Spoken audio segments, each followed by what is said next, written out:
And we're back.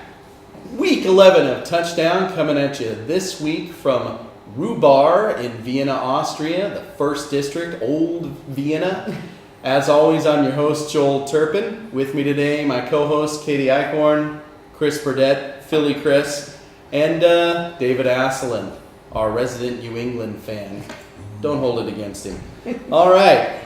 This week we had a very exciting week, especially in the AFC side, coming off a playoff race that was shaken up quite a bit. And on the last week we had losses by the Bills, the Dolphins, the Bengals, and the Steelers, and add in another loss last night by the Bills to really kind of shake up that bunch in the middle who are gunning for a wild card spot. Pittsburgh's, well, it was kind of a blowout. It seemed like a blowout, although it ended up being close at the end. Their loss to the Jets was particularly shocking after those back-to-back big wins that the Steelers had. The Browns took control of the AFC North. San Francisco stayed in the NFC West race by upsetting New Orleans in overtime. Biggest news of the week might be Carson Palmer, the QB of Arizona, suffering a torn ACL just days after signing a $50 million contract extension. Second time that he's gone down right after signing a contract extension, so I'm thinking that might be the last time he gets one of those. And he's out for the season with backup Drew Stanton taking over. And we'll talk about all these things a little more in depth right now as we go to a segment I like to call the Instant Overreaction, where we talk about the events from last week and overreact to them as though the entire thing has changed when we know it probably hasn't changed that much. Regardless, we're going to let Dave kick this off. Dave's going to talk a little bit about the AFC East, repercussions of the Dolphins and Bills losing, winning, whatnot. Thank you, Joel. As you mentioned last week, prior to last night, the Buffalo and the Dolphins both lost in the AFC East. Last night, they play on Thursday night. Well-matched game. This was a must-win for either of these two teams. We've been saying this all year, but I think this is actually the first one, except maybe Chicago's last week, but this is actually one of these really must-win games. Evenly played through 3 quarters. Fluke play, safety on the Bills, throws off momentum, blah, blah, blah. Game over. Technically, the Bills are not out of this game right now, but they got a tougher schedule going in. The Bills are going to got the Jets, the Browns are coming to town, and then they have to fly off to Denver. After that, they got Green Bay at home, and then finishing with Oakland and New England down the stretch. But the Dolphins got a similar schedule, only with Denver, the Jets twice, New England, Baltimore, and Minnesota. So I think you can probably count the Bills out for 2014. Dolphins are very good for the wild card position in the AFC. Yeah, agreed. Chris, we'll follow up on last week's discussion about QBs and their injuries and their backups. Going to talk a little bit about the Carson Palmer, Drew Stanton situation. Yeah, unfortunately, sorry, Carson, we gave you a little bit of a curse last week talking about the fact that second-string quarterbacks sometimes get their glory. And yeah, listen, Drew Stanton did a really great job for the Arizona Cardinals so far. He's 3-1 in the games in which he's entered. But we still don't really know enough about the guy. I mean, he's done really well, but the hope was that Carson Palmer is going to be able to come back and really drive Arizona into the playoffs and continuing to go through here. But now we have Drew Stanton. Where's this going to go? We really don't know enough. He's, again, 3-1 throughout the year, not too bad. But at the same time, when he was at the Detroit Lions, he was 3-9, 5 touchdowns, 9 interceptions, 4 fumbles, 63.1 quarterback rating when he got some time to shine there in Detroit, which wasn't really much. Bit of a journeyman from there on to New York, Indianapolis, and finally landed here in Arizona, and really hadn't played a game since 2010 before these injuries that end up coming in. Listen, he looked really great last week. They were down when he got into that football game, 14-10, very first drive. They drive 89 yards. He passes for 85 and throws a bomb to John Brown for a touchdown. So, listen, I mean, he's done the things that he needs to do, but he's just not really a dynamic quarterback from my side of things. He's got 3 touchdowns and no interceptions this year in his backup role. But if I'm the Arizona Cardinals, I'm a little bit concerned. And at the same time, listen, you got a fabulous receiving corps, some veteran leadership with Larry Fitzgerald, Michael Brown, and an up-and-coming lightning type of deep threat in John Brown. Listen, I'm overreacting at this point, even though perhaps I shouldn't be, because they've done halfway decent. I see them limping into the playoffs. They've got a little bit of a tough schedule coming up here, but at the same time, wild card and losing in the first round, unfortunately. Okay. Bold prediction. Katie, the topsy-turvy AFC North. What do all these stunning events of the last week portend? It is anybody's game right now in the AFC North, and much to everyone's surprise, the Browns are sitting atop the league. I don't think anyone would have predicted that to start the season. That being said, this league is so incredibly tightly packed. The only league with all its teams above 500 still. Not just above 500, 2 games above 500. So we've got the Browns sitting at 6-3, Cincy sitting at 5-3-1, and it couldn't make me happier to say Baltimore and Pittsburgh tied for last place. That being said, they both have bye weeks left to go. Baltimore on bye this week, Pittsburgh on bye next week. It is anybody's game still. Overreacting, Cincinnati, I'm sorry. I touted them all season, and although I was happy to watch them choke playing the Browns, I've always cheered for them as my second hometown team, and it makes me sad to watch them stumble as much as they have. Coming up later, however, I'll talk about the fact that I think they could bounce back in New Orleans. I'm hoping they'll bounce back in New Orleans to keep this race tight. Who gets out alive? It's a jinx. The Browns maybe come out still on top. They have a less tough schedule than some of the rest, but this week against the Texans is going to be crucial to keep them alive. I got to stick with my Pittsburgh pick, but other than that, what are you going to do? It's No only account- 1 week removed, That's so no accounting for taste. Exactly. Fair enough. My quick little overreaction this week has to do with Cam Newton, the quarterback for the Carolina Panthers. Now, this is more of a gut feeling kind of thing than it is anything scientific or anything I can back up. But I watched him in the Monday night game against Philly. Once again, he's taken big hits. It's just kind of been the milieu since he was drafted. He takes big hits. Now, the guy's got a big, strong, linebacker-style body, and you think, okay. But, not only has he been beaten up all season, but since he came into the league, he's taken more hits than any other quarterback in that time, and it's by a wide margin. I can't remember the numbers, but it's something like 30% more hits than the second closest quarterback. And that's not just running, but that's, a leaky offensive line, hits in the pocket. He's doing a little less rushing, especially near the goal line than he was early in his career, but still, it's got to add up. And I got to say, just watching him on Monday night against Philly, he looked as though he was out of it. He looked as though he was not happy to be there. He looked as though he'd rather be anywhere else. And I got to say, is this the beginning of the end for Cam Newton as a Panther? Is he going to look to go somewhere else? Are they going to look to another passer when it comes time? Is somebody going to make this divorce at some point? I'm not quite ready to make a bold prediction on it yet, but that was the feeling I got when watching this game. He said the right things afterwards, but players generally do that. So I think there could be a lot of shakeups after this season with quarterbacks. Some people unhappy with what they've got, but still not ready. Players not ready to retire. I think Cam could end up someplace else and see a second-string quarterback come in for his place. Okay. Well, in the second half, we'll talk a little bit about the upcoming games, and we got a lot of good ones to go through. So buckle up, and we'll talk to you soon. Bye-bye.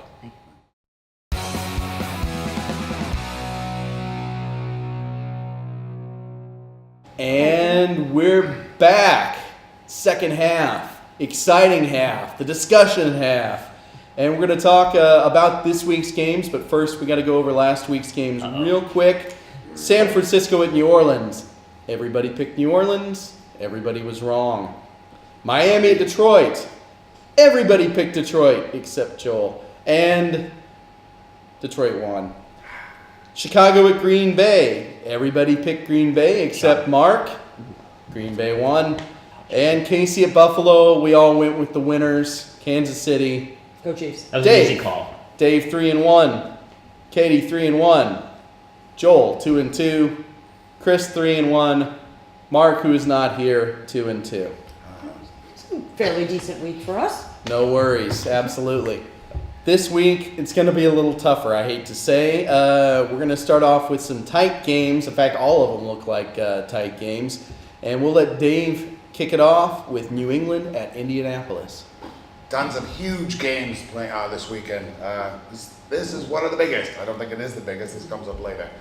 This is a rematch of last year's divisional playoffs between the young and up-and-coming Andrew Luck, quarterback of the Colts, and the old savvy veteran of Tom Brady. Old savvy. Now, Andrew Luck leads in every category going into this game except for actually two. One is third down conversions, which my friends joked about before we started, and the other one is total completions in pass. That being said, they are playing in Indianapolis. But as we saw last week, Denver was the measuring stick, I believe, ladies and gentlemen, of who is going to make it to the playoffs. You got to play to that caliber of football, even though the Patriots are playing away from home. I don't see Andrew Luck, although he has more weapons in his arsenal as he did last time these two guys matched up. I'm calling this game, it's going to be another lesson for the youngster, as I'm going to bet on Tom Brady's cool experience in the pocket to take this one away. It's going to be a close game, but I see the Patriots winning this one for sure. You know, I think it's going to be a little bit of a hangover for the New England Patriots. And if it weren't for the questionable block in the back and the kickoff return last week, that game I think would have been a whole heck of a lot closer than what it ended up being. As you said, I think there's a lot of offensive weapons in Indianapolis. At home, I'm picking Indianapolis in this football game. I very rarely side with you on the Patriots. This week is no exception. I also pick Indianapolis at home. Let's make it a clean anti-Dave sweep. Actually, you know, I mean, if the game was in Foxborough, I'd go New England. The game in Indianapolis, I'm going with the Colts. I think it's going to be tight. It's not going to surprise me at all if the Patriots pull it out by any means. Yes. And, you know, over the years, he's had Tom Brady has had Peyton Manning's number, which is maybe why they're so inflated against the Colts in their record. But I don't know that he's got Andrew Luck's number. We'll have to see. They got to play a few more times. But I mentioned something before we started shooting today. Belichick's been around so long, there's actually a stat for Belichick that he wins 71% of his games away from Foxborough after a bye week. Absolutely. They're That was fascinating. great team. Riveting information. again, nobody's going to be surprised whichever way it goes. Yes. All right. Next, Katie, Houston, Cleveland. Yep, a very exciting game for me, and I'm very nervous to see how this goes out. I can't underestimate or overstate the importance of the rushing game for both teams in this matchup. You've got Aaron Foster looking impressive as always, and a shaky at best Browns rush defense. They managed to hold Cincinnati to 86 yards 2 weeks ago, or on Thursday last week. But that being said, that was more of an exception than a rule to the way they've played the rest of the season. However, the forecast in Cleveland this week is 45 degrees, heavy snow, 20-mile-per-hour winds. Not conditions that Texans like to play in. You've got a whole lot of things going on. Interesting quarterback matchup. Both quarterbacks, Hoyer and Mallet, were backups to Brady at one point in time. And The Brady Bowl. The Brady Bowl, indeed. The Brady's Seconds Bowl. I don't know where we're going to go with that. Brady's but Bunch, perhaps? The There you Brady's are. The Bunch. Brady's Bunch, yes. That was not scripted, my friend. We also got the chance possibly to see Clowney and Jadeveon Clowney play Right. for the Defensive end. defensive end, play with J.J. Watt for the first time. I think this is going to be very tight, very interesting. It comes down to the running game. For me, I still say my Browns pull it out in a close one at home. I think there's too much question marks at the Houston side of things from a quarterback position. I also like the cold factor. You go from the deep south up to the not so friendly confines of the cold north. I like Cleveland in this football game as well. Yeah, I've got to go with Cleveland also. I mean, Cleveland is sitting on top of their division right now, and that says volumes about their body of work playing in that division. Ryan Mallett expatriate. Cleveland playing at home. I think Expatriate. Cleveland wins this game. I think the biggest danger right now for the Browns is what happened to them earlier this year, where they kind of overlooked a team and dropped a very winnable game against Jacksonville. I don't see them doing that this week. However, Houston's good enough that nobody's going to just assume a win. So I like the Browns at home as well. Okay, Chris, Philly, Green Bay. Two teams that should make the playoffs, although Green Bay's on the outside looking in right now. So what do you see this week? See the Philadelphia Eagles sitting at 7-2, flying high into the frozen tundra of Lambeau Field. And literally and figuratively this week, it looks like it's going to be that way. Game time, it looks like it's going to be about -4 centigrade for us Europeans here. That translates to something really cold in Fahrenheit as well. And the game will only get colder as the game goes along. As Joel mentioned, it's a very important game for both these teams, both challenging for the lead in the division and in turn eventually a playoff spot and a home field advantage moving down the line. For me, this game really continues to be about what Mark Sanchez can do for the Philadelphia Eagles, coming off the big play last week and actually a serviceable job that he did the week before. Can he continue to push things in that direction? 332 yards, 2 touchdowns, no turnovers last week for your Philadelphia Eagles, which is the first time they've done it all season long. Big kudos for you guys. Offensive line is fully back now. Last year was a big bonus for those guys. Nick Foles looked fantastic. Hopefully that continues to treat them well this year. Big problem and a big ups and downs from the Eagles side of things as far as running the ball is concerned. Last week they only had 37 yards and 23 attempts. But one of the things I really like about the fact of the Chip Kelly's decision is the fact that he actually moves and continues with the run even if it's not working. So you force the defense to cover the run at the same time, giving yourself a chance at the passing side of things. Eight sacks last week against Cam Newton. We talked a little bit about him last week. They're second in the league at 32 sacks. The question though becomes if you put the blitz packages together against Aaron Rodgers and the receivers that they have, it's a much different game. You get one-on-one matchups out on the outside. You got a lot of dangerous kind of weapons out there. Looks to be a bit of a high-scoring game from my side of things. But listen, they're a fabulous team, the Green Bay Packers. It plays into their benefit in the sense that it's going to be cold up in Lambeau Field. I wish I could tell you another reason why I want to say one way or the other on this game, but I think it's because, number one, our glasses are green and the blood that comes out of my body is green. Philadelphia Eagles at Lambeau Field, big win. Wait, Wow. can I just point out that the Packers also have green? I was going to say No, that. but they're cheese. No, they're cheese. They're cheese. Combined they're with the cheddar on top. They're the cheeseheads. They're yellow. Okay, all right. You know, I've gotta kind of disagree with you on that. Although the Eagles are better than just about any team right now in the NFL on special teams. TDs on punt returns, kick returns, block punts, etc., etc., etc. But the Packers, of course, are much better on turnovers, and turnovers what's win the game. I think it's going to be bombs away in Lambeau Field on Sunday, but I think the Green Bay wins this one at home, and it's going to be closer than most people think. They probably won't even cover the spread for the Vegas wise guys. Yeah, I'm going to go with the Packers at home. Since we teamed up on Dave, let's team up on Chris. I like I'm it. going to take the Packers at home as well. Yeah, you guys, well, you'll be wrong next week, but that's all right. I like it. Fair enough. Okay, Seattle at Kansas City. Another barn burner, another big game. Both teams are sitting right at the edge of the wild card in their respective conferences. An old rivalry renewed. The Seahawks were in the AFC West from 78 to 2002, so they played the Chiefs twice a year for a long time. Back in 1990, this week in history, old Derek Thomas, the Chiefs linebacker, Hall of Famer, set the single game mark for sacks with 7, and then had Dave Craig in his arms for an 8th when Craig threw the winning touchdown and we lost the game. So, yeah, not so great when we said and done. Should have gotten 8, you know? Should have. This week, look, even with this stunning aberration that was their home loss to the Titans, the Chiefs are averaging about 27.5 points at home, allowing only 14.5. The Seahawks, meanwhile, are averaging 21 on the road and allowing 21. So they're not quite the powerhouse on the road that they are at home. both teams have a great defense, up there in the top 5 or 10 scoring and yardage. Seattle's ground game could be the difference. Marshawn Lynch is going crazy. Those bootlegs by Russell Wilson could kill the Chiefs. That's always been one of our Achilles heels.